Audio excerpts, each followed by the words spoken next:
everyone, and welcome to Season 2, Episode 47 of Pro Wrestling's Top 50. I'm your host, Travis McNeil, and today we continue our countdown of the top 50 matches in Impact Wrestling history with match number 4 on our list, which is the steel cage match between AJ Styles and Abyss from the TNA Lockdown 2005 event held in April of 2005. This match is so incredibly great. It is both an excellent steel cage match and an awesome, David Goliath Sting Vader style match, which, you've heard me talk about so many times that I love it so much. Lockdown 2005 was a weird event. It was sold on the two kind of big double steel cage main event with the Lethal Lockdown and Styles and Abyss, very old NWA, Starrcade or Great American Bash style, the two steel cage matches.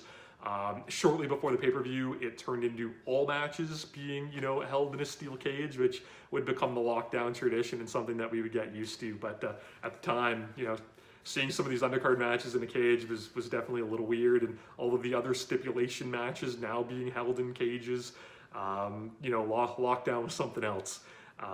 This match, though, was to determine the number 1 contender to the NWA World Heavyweight Championship.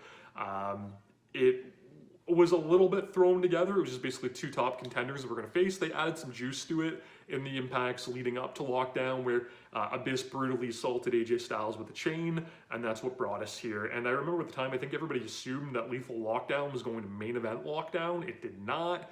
This went on as the main event, and like I mentioned with the Triple X and AMW six-sided steel match from Turning Point 2004, watching this pay-per-view live and then seeing that these guys were getting the main event spot, I think we knew that we were going to get something really cool. Otherwise, it wouldn't be going on last. And that's what we did. The first, 5 to 10 minutes of this match are very different than a lot of cage matches that you're going to see. AJ Styles hits a crazy tope con hilo through the open door of the cage onto Abyss as he's making his entrance, and he doesn't let up. And this is where this match is this amazing dynamic, because AJ Styles brings the fight to Abyss. He knows that Abyss is big, scary, and outmatches him in every way but speed. And Styles, he's a little bit of a scrappy shit kicker, right? So he brings the fight to Abyss with just punching him every chance he can get. After the dive, he slides under a guardrail and then does a springboard or Hurricane Rana off of it. He reverses a whip into the guardrail and basically leaps off the guardrail into the crowd onto like a platform that's there, and then hits, the flying forearm off of it to Abyss. Abyss flings him right into the crowd at one point, and we get this big brawl through the crowd that's awesome, because Abyss is like wading through these fans like he's Jason Voorhees or just like a horror movie monster, and Styles is like trying to run from him, but wherever he can get an opportunity to throw something at him or hit him, he is, and it came across really, really, really good. When we finally get back to ringside, one of the crazy spots that you'll ever see, it's so basic.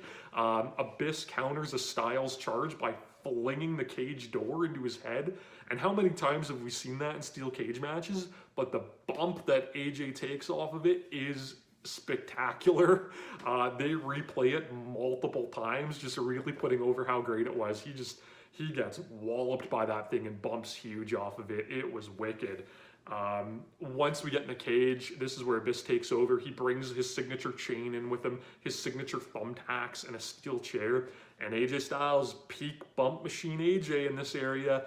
He gets gorilla press slammed into the cage. He gets gorilla press slammed face first, onto the top turnbuckle, which has a chain sitting on top of it. And he's, busted open from that. He takes a flapjack that sends him up almost as high as the top of the cage. That was just crazy.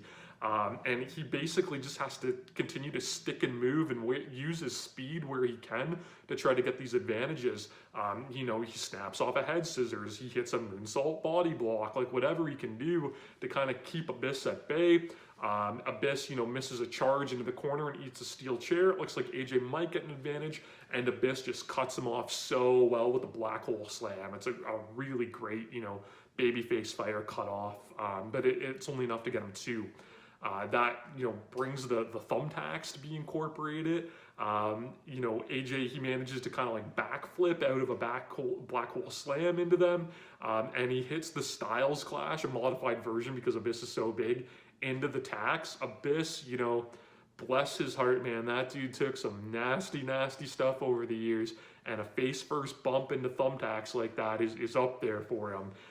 And the crowd is just losing their minds. They're jumping up and down, right? I've talked about the Impact Zone crowd, you know, kind of being the butt of a lot of jokes throughout the years with how they react. But man, like watching it now, especially in the COVID era, I just wish I could see fans that fired up again, right? So they're jumping up and down and they're having the time of their lives watching this match. You know, Styles Clash doesn't work, you know, for finishing off Abyss, so AJ knows he has to do something drastic, and he climbs to the top of the cage. Who knows what he was going for with the dive off of there. And again, just in a really kind of crazy spot that could have went wrong. Abyss shoves the referee into the steel cage, which shakes it enough to cause AJ to fall and basically dangle off the cage, and that could have ended so bad if his hand slipped or anything like that. He could have fell right to the arena floor. But as AJ is dangling off this cage, Abyss goes up there, wraps the chain around his neck and starts hanging him off the cage. Again, you know, one little slip or if that chain unravels, AJ Styles is falling right to the concrete floor. Very, very scary, dangerous stuff.